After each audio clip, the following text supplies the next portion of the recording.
Hello everyone, आप सभी का दीपिका एजुकेशनल एकेडमी में बहुत बहुत स्वागत है। तो आप लोग जल्दी से क्लास को ज्वाइन कर लीजिए और क्लास को लाइक और शेयर कर दीजिए जिससे से अधिक लोग इसको देख सकें। तो हम लोग क्या पढ़ रहे थे? मैनेजमेंट पढ़ रहे थे। मैनेजमेंट में हमारी जितने टॉपिक थे सभी के बारे में हम लोग मनी मैनेजमेंट जो है के बारे में पढ़ा, टाइम मैनेजमेंट के बारे में पढ़ा, हर किसी होम मैनेजमेंट हर किसी के बारे में हम लोगों ने डिस्कशन किया और हम लोगों की टॉपिक जो है जितने भी यूनिट थे सब कंप्लीट हो चुके हैं। आज एक लास्ट टॉपिक बची हुई है जिसके बारे में हम लोग डिस्कशन करेंगे। आज जो है हम लोगों का मैनेजमेंट का जो पेपर है वो कंप्लीट हो जाएगा। नेक्स्ट डे हम लोग नेक्स्ट पेपर के साथ मिलेंगे। ओके, तो सबसे पहले हम लोग शुरुआत क्या करते हैं, जो लास्ट टॉपिक मैनेजमेंट की बची हुई है वो है, हम लोगों ने क्या पढ़ा है, फॉलेट के अनुसार विरोध की अवस्थाएं पढ़ी हैं, विरोधपूर्ण अवस्थाएं ना। तो आज हम उसी के बारे में डिस्कशन करेंगे कि फॉलेट के अनुसार, फॉलेट जो है इनके अनुसार विरोधपूर्ण अवस्थाएं कितनी हैं और इनके लिए उन्होंने विरोधपूर्ण अवस्थाओं के लिए क्या, विरोध से निकलने के लिए कौन कौन से सुझाव दिए हैं, इन सभी के बारे में डिस्कशन करेंगे। इससे क्वेश्चन काफ़ी आपके एग्जाम में आते भी हैं कि फॉलेट के अनुसार जो है हमारे विरोधपूर्ण अवस्थाएं कितनी हैं और इन ऐसे दे देगा इन जितनी अवस्थाएं हैं कौन सी अवस्थाएं फॉलेट महोदय की हैं या कौन सी नहीं है। तो आज हम इसी सब के बारे में डिस्कशन करेंगे। ओके, तो विरोधपूर्ण अवस्था में, विरोधपूर्ण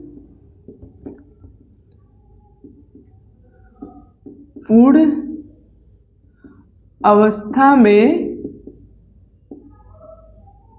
फॉलेट के सुझाव के बारे में हम लोग देखेंगे। फॉलेट के सुझाव, अब इसको, इनके सुझाव को समझने से पहले हमको ये देखना है कि विरोध क्या है, विरोध उत्पन्न कैसे होता है, विरोध कैसे उत्पन्न होता है, इन सभी के बारे में।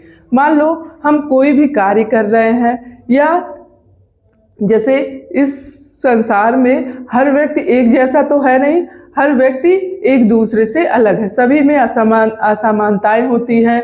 कोई बाय नेचर अलग है, कोई बाय फेस अलग है। बाय नेचर अलग है तो क्या हुआ, उसका नेचर, कार्य करने का तरीका अलग है, पढ़ाई करने का तरीका अलग है, उसके सोचने समझने की क्षमता अलग है, दूसरे के विचार अलग हैं। तो सभी में जो मतलब तरीके हैं, सबके कार्य की शैली है, मनोवृत्ति है, संवेग है, विचार हैं, सभी क्या हैं, भिन्न भिन्न है। तो अगर मान लो एक फैमिली है तो उसमें कई लोग रह रहे हैं तो सभी के विचार, क्या फैमिली मेंबर के सारे के विचार एक जैसे हैं? हर किसी के विचारों में कुछ ना कुछ अंतर होगा। तो अंतर जब होगा तो वो किसी कार्य को अपने तरीके से करना चाहेगा, दूसरा किसी कार्य को अपने तरीके से करना चाहेगा। तो उसको दूसरे का नहीं पसंद आएगा, दूसरे को पहले का नहीं पसंद आएगा। तो इससे क्या होता है, विरोध की अवस्था उत्पन्न होती है। क्या होता है, विरोध उत्पन्न होता है, द्वंद्व उत्पन्न होता है।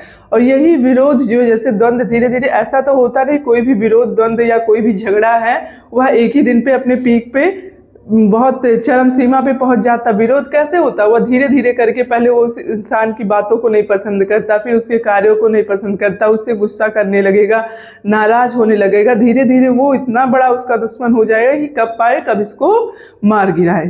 तो क्या होता है, यही हमारी विरोध की अवस्था होती है कि हर किसी के व्यवहार में अंतर होता है। अंतर होने के कारण वह अपनी क्रियाओं को ज़्यादा महत्व देता है, दूसरों की क्रियाओं को नहीं। तो धीरे धीरे उसमें क्या होता है, द्वंद्व छिड़ जाता है और विरोध होने लगता है। और ये स्थिति ऐसी आती है कि वह अपने चरम पे पहुंच जाता है, व्यक्ति एक दूसरे को देखना तक पसंद नहीं करते हैं। तो फॉलेट महोदय ने इसी विरोध की 5 अवस्थाएं बताई हैं और इन अवस्थाओं से निपटने के लिए भी 5 सुझाव दिए हैं। तो आइए उसी को हम लोग समझते हैं।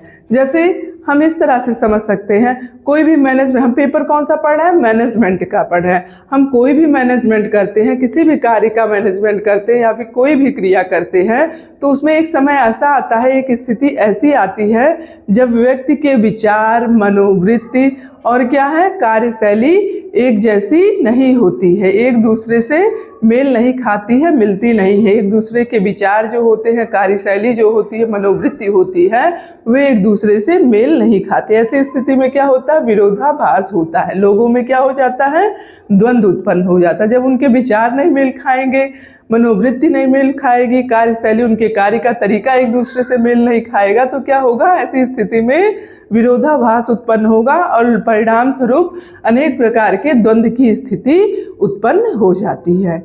और बट जो हमारा कुशल व्यक्ति है, हम सही व्यक्ति उसको कहेंगे, कुशल प्रबंधक वो होगा जो इन सारी क्रियाओं को में जो द्वंद्व की स्थिति पैदा हुई है उसको जल्द से जल्द दूर करने का प्रयास करे। कुशल व्यक्ति कौन सा माना जाएगा, जो है द्वंद्व की स्थिति को जल्द से जल्द दूर करने का प्रयास करे। ओके, आई बात समझ में। प्रबंधन की प्रक्रिया में या किसी भी कार्य में एक स्थिति ऐसी आती है जिसमें लोगों के विचार क्या होते हैं, विचार, कार्यशैली और मनोवृत्ति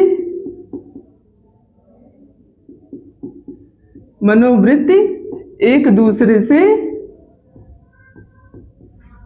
मेल नहीं खाती, तब द्वंद्व की क्या होती है, स्थिति उत्पन्न हो जाती है। इसी को हम क्या कहते हैं, विरोधपूर्ण अवस्था कहते हैं। स्थिति उत्पन्न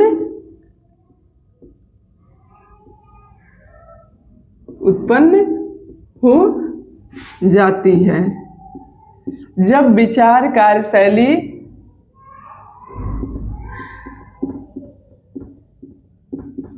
व्यक्ति के विचार, कार्यशैली हुई, मनोवृत्ति हुई, एक दूसरे से मेल नहीं खाती, तब क्या होता है, द्वंद्व की स्थिति उत्पन्न हो जाती है। इसी अवस्था को हम क्या कहते हैं, विरोधपूर्ण अवस्था। इसी अवस्था को क्या कहते हैं, विरोधपूर्ण अवस्था कहते हैं, विरोधपूर्ण अवस्था। और हमने बताया किसको, कि कुशल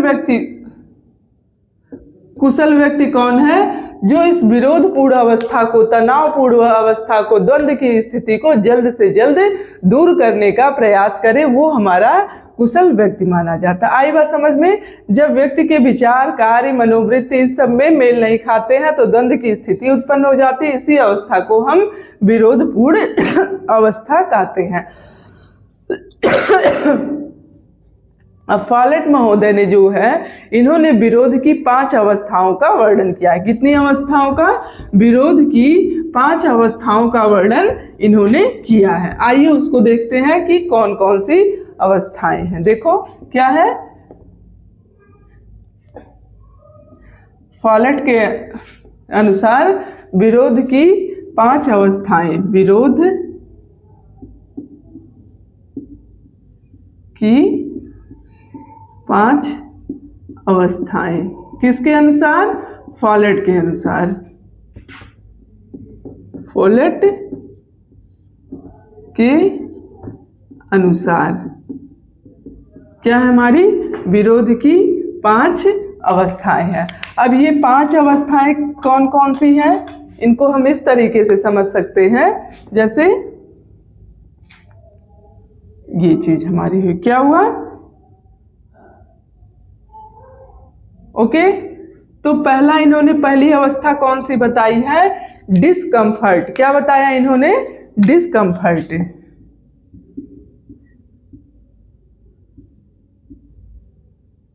अभी एक एक के बारे में हम लोग समझेंगे। पहले आप इनके जो अवस्थाएं बताई हैं इनको देख लीजिए। पहला इन्होंने क्या बताया है, डिस्कम्फर्ट बताया। हम पहले नोट कर लीजिए, इंसिडेंट। थर्ड इन्होंने क्या बताया, ये हमारा सेकंड। थर्ड इन्होंने क्या बताया है, मिसअंडरस्टैंडिंग। क्या बताया, मिसअंडरस्टैंडिंग।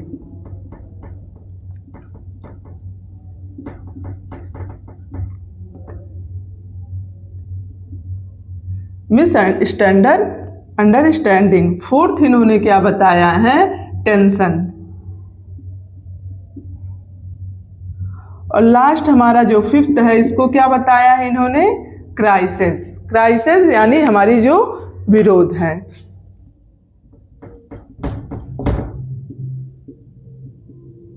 इसका हमने इंग्लिश मीनिंग इसलिए लिखा है क्योंकि हमारी जो हिंदी मीनिंग है वो एग्जाम में हिंदी मीनिंग कई है, तो ऐसा ना हो कि आपने जो पढ़ा हो उसके अपोजिट कोई और मीनिंग दे दिया हो तो आप समझ नहीं पाएंगे कि इसका मीनिंग क्या है। बट अगर इंग्लिश में आप इसको याद किए रहेंगे तो कोई भी हिंदी में मीनिंग पूछता है आप उसका इंग्लिश मीनिंग देख के समझ जाएंगे कि इसका मीनिंग क्या है। ओके, तो विरोध की इन्होंने 5 अवस्थाएं बताई हैं। कौन कौन सी? डिस्कम्फर्ट, इंसिडेंट, मिसअंडरस्टैंडिंग, टेंशन और लास्ट क्या है? क्राइसिस। अब इसको हम समझेंगे। जैसे डिस्कम्फर्ट का मतलब क्या हुआ कि आदमी असहज महसूस करे। कैसा? असहज, असहज महसूस करे। ओके, और इंसिडेंट का मतलब कोइंसिडेंटली हम लोग कहते हैं दुर्भाग्यवश। इंसिडेंट का मतलब क्या होता है? घटना। ओके, मिस अंडरस्टैंडिंग को हम असामंजस्य कह सकते हैं। असमंजस्य या फिर मिस अंडरस्टैंडिंग को क्या कहते हैं? गलत फहमी। और क्या है? टेंशन हमारा क्या होगा? तनाव। तनाव हमारा टेंशन होगा। और क्राइसिस जो है ये हमारी विरोधपूर्ण स्थिति होगी। यानी विरोधपूर्ण यहाँ तक पहुँचते पहुँचते विरोधपूर्ण स्थिति कहाँ? अपने चरम पर पहुँच जाती है। तो इसमें क्या होता है? फर्स्ट स्टेज में आदमी असहज महसूस करता है, एक दूसरे के कार्यकलाप क्रियाकलाप जब मेल नहीं खाते तो असहज महसूस करता है। फिर क्या होता है? धीरे धीरे ऐसा तो है नहीं कि कोई भी लड़ाई झगड़ा एक बार में ही बस तुरंत से ही शुरू हो जाएगा। लड़ाई झगड़ा धीरे धीरे आदमी के अंदर उसमें क्या होता है? तनाव आता, मनमुटाव सा होता। धीरे धीरे कोई झगड़ा बड़ा विकराल रूप लेता है। तो पहले उसको असहज महसूस होगा, फिर कोई छोटी मोटी घटनाएं होंगी, आपस में वो दोनों टकराएंगे, फिर दोनों क्या करेंगे? गलतफहमी होगी, फिर वो दोनों तनाव में आएंगे, फिर वो जो होता है उनका गुस्सा जो है पीक पे पहुंच जाता है। तो उसी को हम क्या कहते हैं? विरोध कहते हैं, यानी विरोधपूर्ण स्थिति कहते हैं। अब इसको फॉर एग्जाम्पल हम इस तरह से समझ सकते हैं।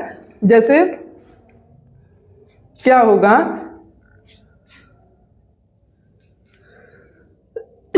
मान लो एक घर है, उस मतलब परिवार है, फैमिली है। तो फैमिली मेंबर जो है, एक घर में एक ही टीवी है। तो एक फैमिली का जो मेंबर है उसको क्या? टीवी सीरियल देखना पसंद है और दूसरे को क्या? मूवी देखना पसंद है। तो क्या होगा? दोनों को, एक को क्या पसंद है? टीवी सीरियल देखना। वो बोलता है मुझे टीवी सीरियल देखना है, और दूसरा बोलता है नहीं मुझे मूवी देखना है। तो ऐसे में क्या होगा? दोनों में मतभेद होगा ना। एक बोलेगा नहीं मुझे सीरियल देखना, वो बोलेगा नहीं मुझे मूवी देखना। तो दोनों में क्या होगा? मतभेद होगा। मतभेद होगा तो क्या होगा? दोनों असहज महसूस करेंगे, समझ नहीं पाएंगे कि मतलब ये देखना चाहता है, मैं क्या करूं? ये तो सीरियल देखना है, मुझे टीवी, मतलब गुस्सा, दोनों एक दूसरे के ऊपर गुस्सा आएगा, दोनों असहज महसूस करेंगे। फिर उसी को हम क्या कहेंगे? डिस्कम्फर्ट कहेंगे। उसी को हम, ऐसी स्थिति को डिस्कम्फर्ट कहते हैं। जब एक, क्या हमने बताया कि एक सीरियल देखना चाह रहा है, बोल रहा है हम सीरियल देखेंगे, दूसरा बोल रहा है नहीं मूवी देखेंगे। तो दोनों में क्या होगा? मतभेद होगा ना। तो इस अवस्था को हम क्या कहेंगे? डिस्कम्फर्ट कहेंगे। और इंसिडेंट क्या है? इंसिडेंट मान लो कि वो, उसका सीरियल देखने का टाइम क्या है? 9 बजे। 9 बजे उसका फेवरेट सीरियल आता है जिसे वो देखता है, एक दिन भी नहीं छोड़ता है। दूसरा जिसको मूवी पसंद है, 9 बजे ही उसकी फेवरेट मूवी आ रही है। अब वो कहेगा नहीं मुझे अपना सीरियल देखना है, दूसरा बोलेगा कि नहीं मुझे मेरी फेवरेट मूवी आ रही है, मुझे मूवी देखना है। तो ये क्या होगा? ये इंसिडेंट ही होगा कि मतलब उसी टाइम पे ही इनको पसंद, इनका फेवरेट मूवी आ रहा है, उसी टाइम पे उनका फेवरेट सीरियल आ रहा है। तो इसको हम क्या कहेंगे? एक तरह का इत्तेफाक ही तो है कि उसी टाइम पे दोनों का फेवरेट ही आ रहा है। तो इसको हम कहेंगे इंसिडेंट कहेंगे। ओके, तो इससे भी क्या होगा? दोनों में विरोध बढ़ेगा ना। क्या होगा?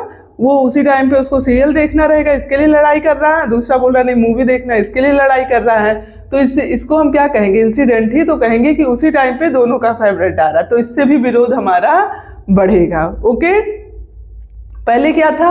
असहज महसूस कर रहे थे कि इनको भी उसी टाइम देखना, हमको भी उसी टाइम देखना। अब क्या हुआ कि दोनों का टाइम भी सेम हो गया। पहले तो बस यही था कि हमको ये पसंद है हम ये देखेंगे, हमको मूवी पसंद है ये, फिर टाइम भी सेम ही हो गया। ये क्या है? इत्तेफाक है, एक घटना ये कि दोनों का एक टाइम ही वही सीरियल उनको देखना है फेवरेट, और उनका फेवरेट मूवी आ रहा है देखना है। उसके बाद क्या होगा मिसअंडरस्टैंडिंग होगी, यानी अब एक सोचेगा, सीरियल देखने वाला सोचेगा कि ये जानबूझकर ऐसा कर रहा है कि जिससे ये सीरियल ना देखे, वरना मेरे ही टाइम पर इसका फेवरेट मूवी आ रहा है। और जो मूवी देख रहा है वो सोचेगा ये जानबूझकर सीरियल देख रही है जिससे मैं मूवी ना देख पाऊँ, नहीं तो मैं इसी टाइम मूवी मेरा फेवरेट आ रहा है तो ये क्यों देखती। तो क्या होगा, दोनों में मिसअंडरस्टैंडिंग होगी ना, दोनों एक दूसरे में और भी विरोध बढ़ता हुआ सा स्टेज, क्या विरोध का स्टेज और बढ़ता हुआ जा रहा है, दोनों में विरोध की अवस्था बढ़ती हुई जा रही है, दोनों क्या गलतफहमी हो जा रही है, मिसअंडरस्टैंडिंग का असमंजस की स्थिति हो जा रही है कि वो सोचते हैं जानबूझकर ऐसा कर रहा है, बल्कि क्या है इंसिडेंटली ऐसा हुआ है ना कि उसी टाइम पे उनका मूवी फेवरेट आ रहा है, उसी टाइम पे उनका फेवरेट सीरियल आ रहा है। तो मिसअंडरस्टैंडिंग में क्या होता है, वो दोनों एक दूसरे पर मतलब सोचते हैं कि ये जानबूझकर ऐसा कर रहा है कि उसी टाइम पे ये मूवी देख रहा है।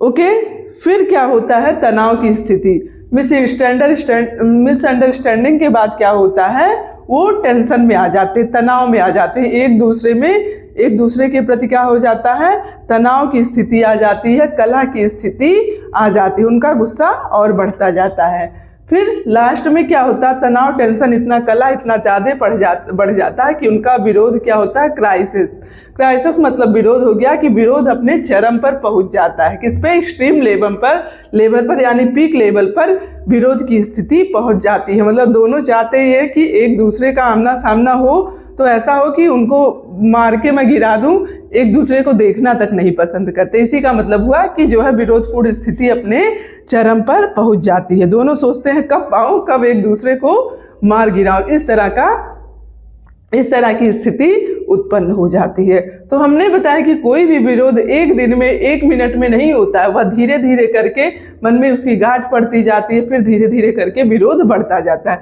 तो उसी तरह से इन्होंने, फॉलेट महोदय ने क्या, विरोध की 5 अवस्थाएं बताई है। पहले आदमी क्या करता है, डिस्कम्फर्ट होता है, उसके बाद क्या होता है, इंसिडेंट होता है, यानी पहले असहज महसूस करता है, फिर घटना होती है, फिर मिसअंडरस्टैंडिंग होती है, गलतफहमी होती है, असमंजस की स्थिति होती है, फिर क्या होता है, तनाव होता है, और उसके बाद क्राइसिस यानी विरोध की स्थिति अपने चरम पर पहुंच जाती है। ओके, तो इसको आप स्टेप बाय स्टेप ही याद रखिएगा, क्योंकि ये 5 अवस्थाएं इसी स्टेप में इन्होंने बताई है कि आदमी कब कैसे महसूस, किस अवस्था में कैसा महसूस करता है। तो इस तरह से पूछ सकता है कि टेंशन की, जो तनाव की स्थिति है, फॉलेट महोदय के अनुसार कौन सी अवस्था है, तो वह चौथी अवस्था है। इस तरह से, या फिर ऐसे दे देता है कि फॉलेट महोदय के अनुसार विरोधपूर्ण अवस्थाएं कौन कौन सी हैं। अब इसमें से 2-3 कुछ और दे दिया, एक आपका इसको दे दिया,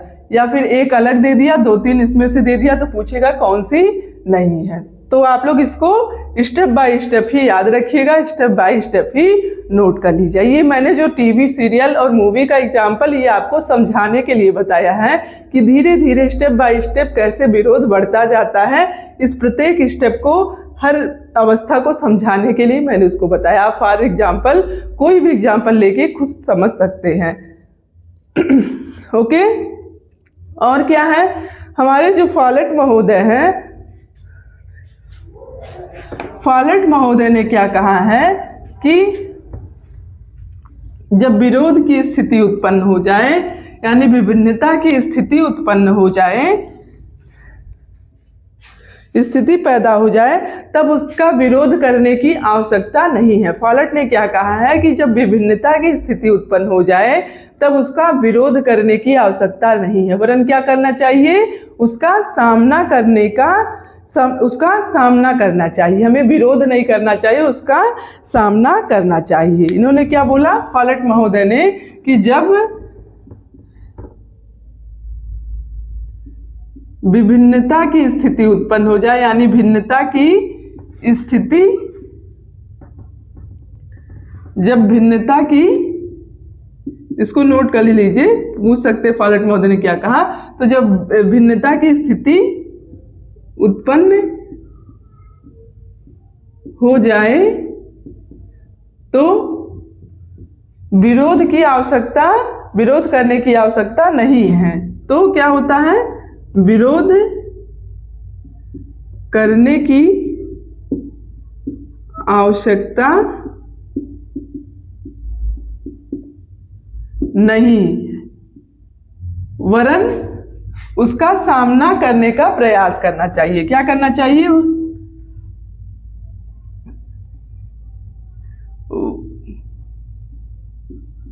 वरन उसका क्या करना चाहिए, सामना करने का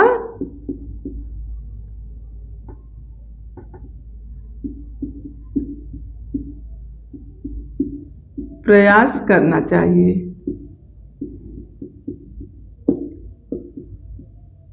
क्या बोला इन्होंने, फॉलेट महोदय ने बोला कि जब भिन्नता की स्थिति उत्पन्न हो जाए तो हमें विरोध करने की आवश्यकता नहीं है, वरन क्या करना चाहिए, उसका सामना करने का प्रयास करना चाहिए। यानी सामना करने का मतलब यहाँ क्या है, सामना करने का मतलब ये है कि द्वंद्व को सुलझाने के लिए कठोर कदम उठाना चाहिए। इसका मतलब क्या है, द्वंद्व को, इन्होंने बताया कि सामना करने का मतलब द्वंद्व को सुलझाने के लिए क्या, कठोर कदम उठाना, कठोर कदम उठाना। समझे?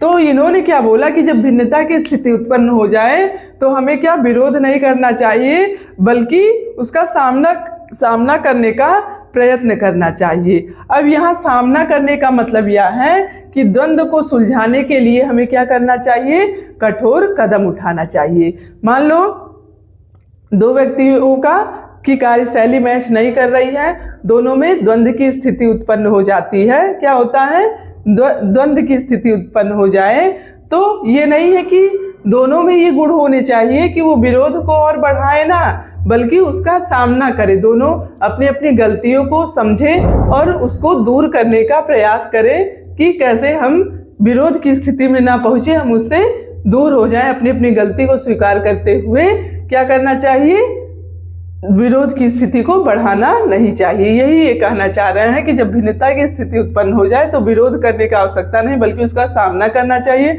और सामना करने का मतलब है कि द्वंद्व को सुलझाने के लिए कठोर कदम उठाना, यानी कि दोनों में आपस में झगड़ा ना हो, इसके लिए कदम उठाना चाहिए।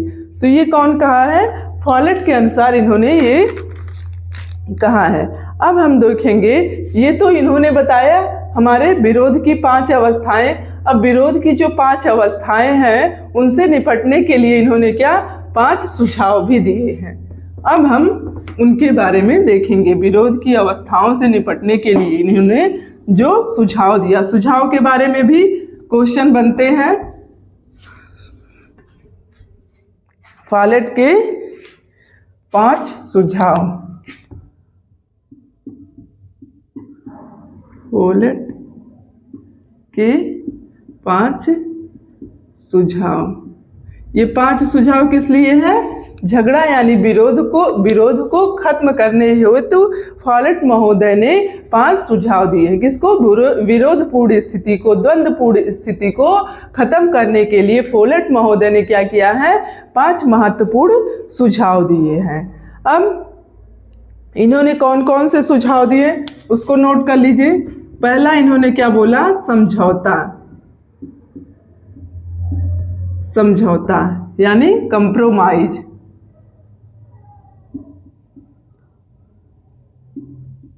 क्या है, कंप्रोमाइज। और दूसरा क्या है, दूसरा है संघर्ष तथा एक पक्ष का विजय। क्या है, संघर्ष तथा एक पक्ष का विजय। एक पक्ष का विजय का मतलब एक पक्ष का प्रभुत्व। क्या होता है, प्रभुत्व। किसका, एक पक्ष का प्रभुत्व। जिसका प्रभुत्व होगा उसी की विजय होगी। एक पक्ष का स्वेच्छा से समर्पण। तीसरा क्या इन्होंने बताया सुझाव, एक पक्ष का स्वेच्छा से समर्पण। और उसके बाद इन्होंने क्या बताया, एकीकरण। एकीकरण जो है ये इनका सर्वोत्तम सुझाव रहा। पूछता भी है सर्वोत्तम सुझाव कौन सा रहा फॉलेट महोदय का, तो एकीकरण जो है ये सर्वोत्तम सुझाव रहा। इसे इंटीग्रेशन बोलते हैं।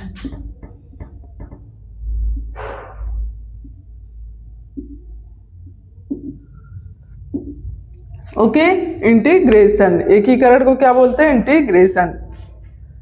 अब लास्ट इन्होंने विचार परिवर्तन बताया। क्या बताया, विचार परिवर्तन। अब एक एक करके हम सबके बारे में समझेंगे। फॉलेट महोदय ने क्या बताया, विरोधपूर्ण स्थिति से निकलने के लिए, यानी विरोध की स्थिति को खत्म करने के लिए, झगड़े को खत्म करने के लिए इन्होंने क्या किया, 5 सुझाव दिए। कौन कौन से, पहला इन्होंने दिया समझौता, कंप्रोमाइज करना, यानी वो जिस चीज के लिए लड़ रहे हैं, जैसे कोई टीवी सीरियल देखने के लिए, कोई मूवी देखने के लिए अगर लड़ रहा है तो दोनों क्या करते हैं, समझौता करें। कैसे होगा, अगर आपस में कंप्रोमाइज कर लेते हैं तो उनका विरोध, उनका झगड़ा खत्म हो जाता है। चलो भैया तुम अपना टीवी देख लो, तुम अपना सीरियल देख लो, हम इस टाइम पे अपना मूवी देख लेंगे। ओके, तो ये कंप्रोमाइज करते हैं। ये क्या है, इसको बेस्ट यानी अच्छा तरीका बताया। किसका, इसको अच्छा सुझाव माना जाता है। कैसा सुझाव माना जाता है, अच्छा सुझाव माना जाता है। किसको, कंप्रोमाइज करना को। तो दोनों व्यक्ति अगर कंप्रोमाइज कर लेते हैं, समझौता हो जाता है, तो भी क्या होता है, विरोध की स्थिति शांत हो जाएगी। दूसरा इन्होंने क्या बताया, संघर्ष तथा एक पक्ष का विजय। अब जैसे संघर्ष ही जीवन है, ये तो हर कोई जानता है, वो संघर्ष कर रहे हैं। इसमें क्या बताया, एक पक्ष का विजय। एक पक्ष का विजय का मतलब एक पक्ष का प्रभुत्व। अब इसमें क्या इसमें क्या होता है, इसको निम्न स्तर बताया गया है। इस सुझाव को जो है उच्च स्तर का सुझाव नहीं माना गया, इसको अच्छा सुझाव माना गया, उच्च स्तर का सुझाव माना गया, बट इसको निम्न स्तर का सुझाव माना गया है। निम्न स्तर का सुझाव माना गया है। किसको, ये जो है हमारा संघर्ष तथा एक पक्ष का विजय, क्योंकि इसमें क्या होता है, एक पक्ष का प्रभुत्व होता है। जो जैसे दो पक्ष हैं, दोनों में जो क्या होता है, जो कमजोर होता है उसी को झुकना पड़ता है, और जो पावरफुल होता है वो झुकता नहीं है, वो अपने जिद पर अड़ा रहता है, उसी का बोलबाला रहता है, उसी का प्रभुत्व रहता है। तो क्या होता है, इसमें एक पक्ष की जीत होती है, एक पक्ष का विजय होता है, जिसका प्रभुत्व होता है, यानी जिसकी सत्ता होती है, जिसका प्रभुत्व होता है, जो अधिक पावरफुल होता है, वो क्या होता है, उसी की विजय होती है। भले ही कमजोर वाला व्यक्ति की बात सही हो, बट क्या है, वो कमजोर है, उसके पास पैसे नहीं है, वो अपने मुकदमे में, अपने केस में जो है पैसे नहीं खर्च कर पा रहा, तो उसकी सुनवाई नहीं होगी। जो पैसे देकर सारे काम करवा ले रहा, उसकी सुनवाई होगी। क्यों, क्योंकि प्रभुत्व उसका है, बोलबाला उसका है, सत्ता उसकी है, स्ट्रांग वो है। तो जिसका प्रभुत्व होगा उसी की विजय होती है। इसीलिए इसको निम्न स्तर का सुझाव माना गया है, इस सुझाव को अच्छा नहीं माना गया है। और एक पक्ष का स्वेच्छा से समर्पण, क्या है, एक पक्ष का स्वेच्छा से समर्पण। अब इसको हम इस तरीके से समझ सकते हैं, मान लो आप क्या है, कोई है, तो वो उसका बच्चा जो है वो सारी चीज़ों को बिखेर कर रखता है। कैसे रखता है, सारे अपने बुक इधर रखेगा, कपड़े वगैरह उधर रखेगा, जूते उधर रखेगा, खिलौने इधर फैलाएगा, मतलब सारे सामान को वो बिखेर कर रखता है, उसको सिस्टमेटिक नहीं रखता है, सारे सामान को बिखेर कर। तो ये अच्छी आदत नहीं है ना। तो हर माँ बाप क्या सिखाएंगे कि बेटा थोड़ा चीज़ों को संभाल कर अच्छे तरीके से कपड़े को फोल्ड करके यहाँ रखो, बुक को अपने सही जगह पे रखो, तो समझाते हैं ना। बट उसकी आदत है, वो बार बार समझाते हैं, वो मानता ही नहीं है, बार बार क्या होता है, वह मानता ही नहीं है। तो या तो माँ बाप क्या करेंगे, उसको डांटना और समझाना ही छोड़ देंगे कि जाने दो, अभी ये अपनी आदत इसकी ऐसी है, ये नहीं छोड़ेगा, अब जाने दो, हम नहीं समझाएंगे। तो ये क्या होगा, स्वेच्छा से समर्पण, वो छोड़ दिए, उनको डांटना ही समझाना ही, इसको हम कहेंगे स्वेच्छा से समर्पण। अब वो छोड़ दे रहे, जो मन करे वो करो, मैं नहीं डांटूंगी, ओके। और इसको हम कहेंगे स्वेच्छा से समर्पण।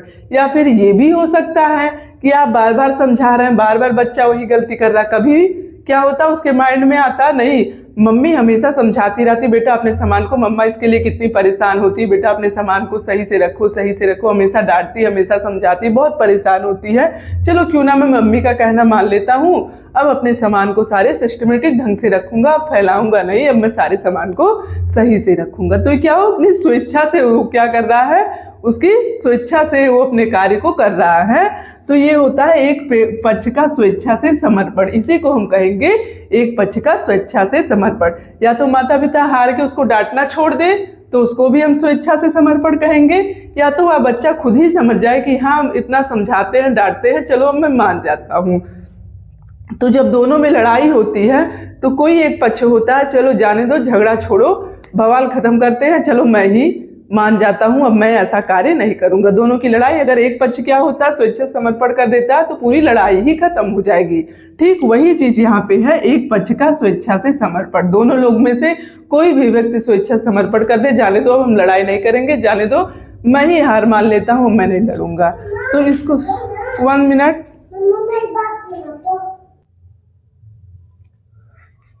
ओके, आई बात समझ में। तो स्वेच्छा से समर्पण हमारा क्या है, कोई भी एक पक्ष मान लेता है, अपनी गलती को छोड़ देता है झगड़े को, तो उसी को हम कहेंगे स्वेच्छा से समर्पण। एक ही कर, ये भी हमारा जो स्वेच्छा से समर्पण है ना, ये इस सुझाव को भी अच्छा माना गया है। कैसा माना गया है, इस सुझाव को भी अच्छा माना गया है। अब हमारा जो एकीकरण है, इस सुझाव को सर्वोत्तम सुझाव माना गया है। कौन सा सुझाव माना गया है, इसे सर्वोत्तम सुझाव माना गया है। इस सुझाव में जो ये हमारा एकीकरण का सुझाव है, ये क्या है, सर्वोत्तम सुझाव माना गया है। अब एकीकरण ये क्या है, एकीकरण हम उसको कहेंगे जैसे दोनों पक्ष, इसमें क्या होता है, एक पक्ष अपनी स्वेच्छा से समर्पण कर देता है ना, और एकीकरण में क्या होता है, दोनों पक्ष क्या होता है, पक्ष और विपक्ष दोनों पक्ष क्या होते हैं, मिलकर दोनों समस्या का समाधान निकालते हैं। क्या करते हैं, इसमें दोनों पक्ष मिलकर, कौन से, दोनों पक्ष मिलकर क्या करते हैं, मिलकर समस्या का समाधान निकालते हैं।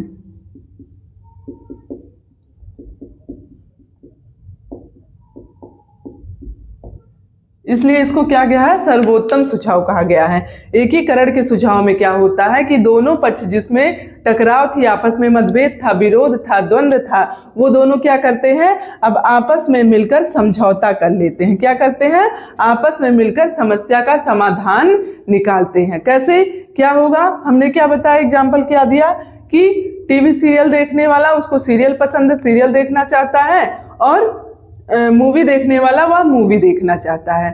तो क्या होगा, इसमें दोनों पक्ष क्या कहते हैं, चलो ठीक है, जब सीरियल दोबारा से रिपीट होगा तो तुम सीरियल देख लेना, और उसके पहले मैं क्या करूंगा, अपना मूवी देख लूंगा। पहला इस तरह से मान गया। दूसरा कहता है ठीक है, तुम अपना मूवी देख लो, जब मुझे टाइम होगा, जब मेरा टाइम निकलेगा तब मैं अपना टीवी सीरियल देख लूंगी। तो दोनों क्या होता है, टाइम का जो बाउंडेशन था, सेम टाइम पे ही देखते थे, वो दूर हो जाएगा। तो दोनों की जो मतभेद हैं, विरोध हैं, वो क्या होगा, दूर हो जाएगा। जब तुमको टाइम मिलेगा, जब मैं अपना वो सीरियल देख लूंगा तब तुम अपना मूवी देख लेना, और मैं मूवी देख लूंगी तो तुम अपना सीरियल देख लेना। इस तरह से दोनों क्या करते हैं, समस्या का समाधान निकाल लेते हैं कि चलो ठीक है, अपने अपने हिसाब से, अपने अपने टाइम पर जब जो फ्री होगा देख लेगा, हम लोग आपस में लड़ाई नहीं करेंगे।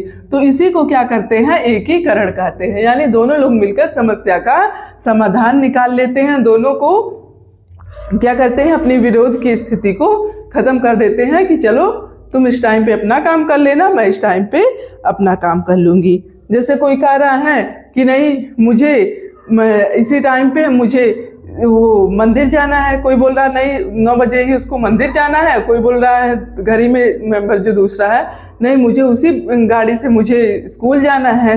तो मंदिर ज़्यादा जरूरी है स्कूल, बट दोनों को अपने अपने काम जरूरी लगेंगे ना, तो दोनों में मतभेद होगा।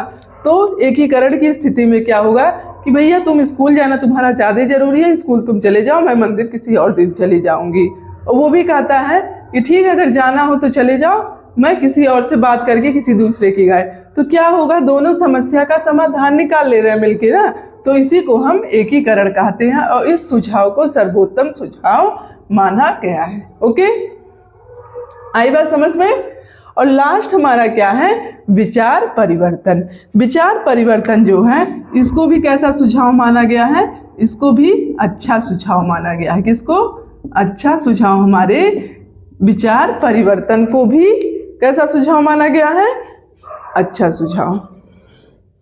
अब विचार परिवर्तन का मतलब जैसे ये हुआ कि मान लो उसी एग्जाम्पल से समझाते हैं, जो मूवी देखने वाला व्यक्ति था उसको टीवी सीरियल नहीं पसंद था, तो वो क्या करता है, एक दिन क्या करता है, टीवी सीरियल देखता है। अब उसमें क्या, उसका इंटरेस्ट आने लगता है। फिर दूसरे दिन देखता है, अरे आगे क्या होगा, देखता हूँ आज भी। फिर तीसरे दिन, अरे आगे क्या होगा। तो इससे क्या होता है, उसका इंटरेस्ट उसमें बढ़ता जाता है। धीरे धीरे उसके विचारों में परिवर्तन आ जाता है। वह मूवी देखना छोड़ के क्या करता है, सीरियल देखने लगता है। और जो, तो इसी को हम क्या कहेंगे, विचार परिवर्तन कहेंगे। ओके, क्या कहेंगे, विचार परिवर्तन। वैसे मैं भी कोई सीरियल नहीं देखती हूँ, बट इस समय आदत सी हो गई, इंटरेस्ट आने लगा है थोड़ा, एक सीरियल देखती हूँ। और मेरे हस्बैंड हैं, उनको सीरियल बिल्कुल नहीं पसंद है। जब भी देखती हूँ तो दोनों में यही होता है, तुम तो हमेशा यही देखती रहती हो। तो क्या होता है, अब एक दिन मेरे साथ बैठ के वो भी देखने लगेगा तो उनको भी इंटरेस्ट आने लगेगा। तो क्या होगा, ये इंटरेस्ट आने लगेगा तो वो मुझे नहीं मना करेंगे, वो भी सीरियल देखने लगेंगे। तो इसी को क्या कहेंगे, विचार परिवर्तन कहेंगे। ओके, आई बात समझ में। अब उनके भी विचारों में परिवर्तन, सीरियल अच्छा लगने लगेगा, तो इसी को विचार परिवर्तन कहते हैं। तो दो पक्ष में लड़ाई थी कि हमको टीवी मूवी देखना है, दूसरा हमको सीरियल देखना है। बट जब किसी के भी विचारों में परिवर्तन हो जाएगा, वो भी सीरियल देखने लगेगा, तो ये जो विचार, जो मतभेद थे, ये दूर हो जाएंगे ना। या सीरियल देखने वाला अगर सीरियल छोड़ के मूवी देखने लगेगा, उसके विचार परिवर्तित हो जाएंगे, वो मूवी देखने लगेगा, तो भी क्या होगा, विचार परिवर्तन से मूवी देखने तो भी हमारे विरोध खत्म हो जाएंगे। ओके, आई बात समझ में। आई होप इतना कॉन्सेप्ट क्लियर हो गया होगा। मैंने फॉर एग्जाम्पल हर स्टेप को समझा दिया है, आप उसको अपने तरीके से समझ लीजिए। ओके, आई होप इतना समझ में आ गया होगा। अगर नहीं समझ में आता है तो आप लोग कमेंट करके पूछ सकते हैं। ओके, जैसे क्वेश्चन ऐसे पूछ सकता है कि फॉलेट के द्वारा जो विरोध समाप्त करने का सुझाव दिया गया, उसमें सर्वोत्तम सुझाव कौन है। इस तरह से क्वेश्चन पूछ सकता है। तो सर्वोत्तम सुझाव हमने कौन सा बताया, एकीकरण का। जैसे क्वेश्चन पूछ लिया कि फॉलेट महोदय के अनुसार जो विरोध को समाप्त करने के लिए सुझाव दिए गए हैं, उसमें निम्न स्तर का सुझाव कौन सा है। तो निम्न स्तर का सुझाव हमारा कौन सा है, संघर्ष तथा एक पक्ष की विजय, क्योंकि इसमें जिसका प्रभुत्व होगा उसी की विजय होगी, तो इसको निम्न स्तर का सुझाव माना गया। तो इस तरह से क्वेश्चन पूछ सकता है कि फॉलेट के द्वारा जो विरोध के सुझाव दिए गए हैं, उसमें निम्न स्तर का सुझाव कौन सा है। तो कौन सा बताएंगे, संघर्ष तथा एक पक्ष की विजय। या फिर इस टाइप का क्वेश्चन पूछ सकता है कि फॉलेट महोदय के अनुसार विरोध समाप्त करने के जो सुझाव दिए गए हैं, उसमें सर्वोत्तम सुझाव कौन सा है। तो सर्वोत्तम सुझाव हमारा एकीकरण है। ओके, तो इस टाइप के क्वेश्चन इसमें से पूछे जाते हैं। सो आप लोग स्टेप बाय स्टेप जो मैंने नोट करवाया, जो अवस्थाएं नोट करवाए, उन अवस्थाओं को देख लीजिएगा, नोट कर लीजिएगा और समझ लीजिएगा। ओके, तो आज हमारा क्या है, मैनेजमेंट का जो पेपर है आज हम लोगों का कंप्लीट हुआ। अगर मेरे हिसाब से तो हमने सारे टॉपिक को कवर अप कर लिया है। बट अगर आप लोग को कुछ दिखेगा कि कहीं छूट गया है तो आप लोग कमेंट कर दीजिएगा, मैं उसको भी कवर करवा दूंगी। वैसे कोई छूटा नहीं है, मैंने चेक किया है, सारे कवर हो गए हम लोगों के। ओके, तो हम लोगों ने मैनेजमेंट का जो पेपर था उसको कंप्लीट कर लिया है। अब कल हम लोग एक नए पेपर के साथ, एक नए टॉपिक के साथ मिलेंगे। तब तक के लिए bye bye, thank you for watching. स्वस्थ रहिए, मस्त रहिए और आगे बढ़ते रहिए।